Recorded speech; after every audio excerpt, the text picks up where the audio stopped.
Hello everyone. In today's video, I will show you this comeback that I made during a tournament that I just played on chess.com. This tournament actually went out pretty good. So in this position, my opponent played 73 accuracy and I played 82. It wasn't that good, I know. And his was the white pieces. He starts with d4. The queen's pawn opening. I go with the Indian defense, so knight f6 and then c4. Very reasonable, trying to collect the center. And g6 prepares to fianchetto the bishop. My opponent develops the knight, and I fianchetto my bishop. e4, and I didn't really know what to play here, so I played d6. But apparently this is a pretty good move, a book move. And knight f3 is the last book move. And my game, these are the games that I played. I don't play a lot King's Indian, but I played 4 games in total. I won 2, 1 drawn, and 1 lost. So knight c6, it's a good move, but let's see what he recommends here. Or maybe we should find it out ourselves. Maybe it's e5 or maybe c5. Is that a good move? Let's show the lines. So here in this position, castles looks like is the top computer move in this position, but knight c6 is still a pretty good move. And after d5, he attacks my knight e5. Actually, I thought I could go somewhere here, but then I thought that if I went here, then my knight here, then he would push his pawn, and my knight is trapped. So let's see what the computer likes in this position. He likes undeveloping the knight. This does give white an extra advantage, but I did not find this move. He went knight takes e5, I went d takes e5, and bishop d3. This develops a piece. Castles, a very good developing move, and he also plays castle knight d7. I tried to put my knight on the c5 to take his bishop, and here he starts a big attack. So first I played an accuracy, and then I made a mistake.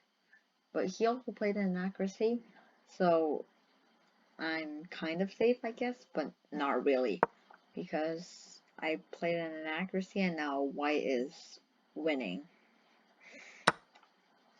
So my thoughts about this move is like bishop back, or I would have went bishop h6, but I think bishop h8 is more safer to get like the king up and then use the rook.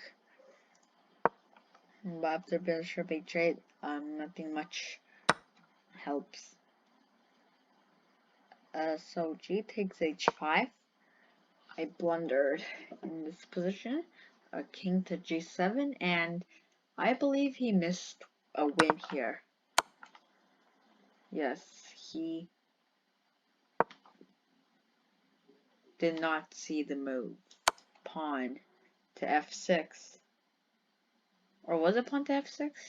It wasn't pawn to f6. It was h takes g6, and after takes and takes, oh, I didn't see that. The queen was hanging. So here in this position, actually, after taking, bishop h6 is best, and I think it's good after maybe you win the rook, and then maybe you win the bishop, but he did not see this move, and instead he played h6, and king h7. I know that now my king is pretty safe behind the enemy pawn. So bishop g5, he connects the rooks. I trade off the pawns. And now I pin the bishop, also trying to take the bishop. So after queen h5, bishop f6. I thought that I just need to add attackers to get this bishop, but after playing queen takes f7, I knew that I was gonna lose. But in this here, I think I was number 120 in the tournament. There was a total of 2,200 players, and he was in the top 30. So I thought he would play better. His king h8, and then in accuracy, because I win a piece, and now it says he just played a brilliant move. Wait, but how is king h1 a brilliant move? It's like just getting out of check. Okay, so I blundered. He missed win, and I also made a brilliant move, and he made another brilliant move, and then I am forced to take this, and now it's just a simple win. He has so much undefended pawns. I'd capture all of them, and I just capture more pawns, and then in this position, I have a bishop. I am up a full bishop, and easily I just won the game by using the bishop to take pawns, and then I traded off the last pawns, and then now I just slowly promoted to queen, and in this position he resigned. Pretty reasonable, because if he just keeps playing, obviously I queen and I will win.